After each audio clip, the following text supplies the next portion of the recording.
नमस्कार, मैं हूं आपके साथ रुचिका राज। दिल्ली एनसीआर एक बार फिर भूकंप के झटकों से दहल गई।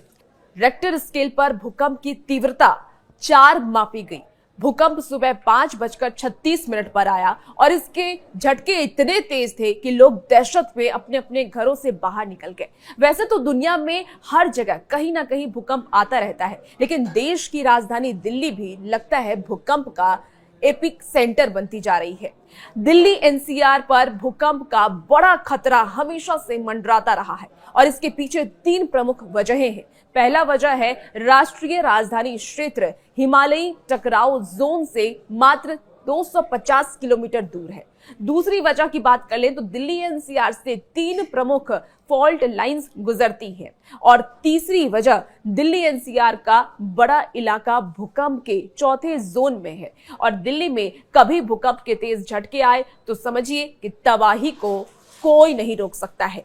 आप जितना सोच सकते हैं उससे काफी खतरनाक भूकंप दिल्ली को मिट्टी में मिला सकता है। दिल्ली भारत के किस खतरनाक जोन में शामिल है और यहां अधिकतम कितनी तीव्रता के भूकंप के झटके महसूस किए जा सकते हैं। रिपोर्ट ये कहती है कि दिल्ली 3 एक्टिव अर्थक्वेक लाइंस के पास स्थित है और इसमें सोहना, मथुरा, दिल्ली, मुरादाबाद शामिल है। विशेषज्ञों का यह भी कहना है कि गुरुग्राम दिल्ली एनसीआर में सबसे जोखिम भरा इलाका है क्योंकि यह 7 फॉल्ट लाइन पर स्थित है। अगर ये सक्रिय हो जाते हैं तो उच्च तीव्रता का भूकंप आ सकता है और वो तबाही मचा देगा।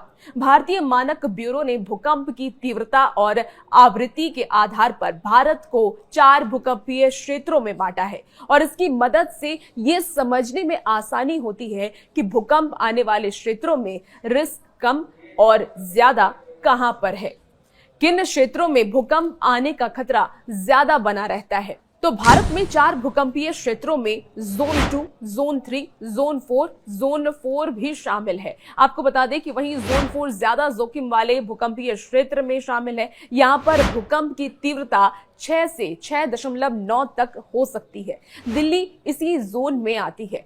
यहां भूकंप आने का ज्यादा खतरा है। अगर 6 से ज्यादा तीव्रता के भूकंप आते हैं तो ये खतरनाक स्थिति का होता है और इतनी तीव्रता में कई जगहों पर तबाही का मंजर देखा गया है, जहां इमारतें पूरी तरीके से ढह जाती हैं और सब कुछ तहस नहस हो जाता है। आपको साधारण शब्दों में समझाती हूं कि भूकंप के झटके कैसे महसूस होते हैं। रेक्टर स्केल पर 3 से 3.9 की तीव्रता होती है तो ऐसा लगता है जैसे कोई ट्रक आपके नजदीक से गुजर जाए। रेक्टर स्केल पर 4 से 4.9 की तीव्रता होती है तो भूकंप से खिड़कियां टूट सकती हैं। रेक्टर स्केल पर 5 से 5.9 की तीव्रता होती है तो घर का फर्नीचर हिल सकता है। रेक्टर स्केल पर 6 से 6.9 की तीव्रता होती है तो इमारतों की नींव दरक सकती है। रेक्टर स्केल पर 7 से 7.9 की तीव्रता होती है तो इमारतें गिर जाती हैं।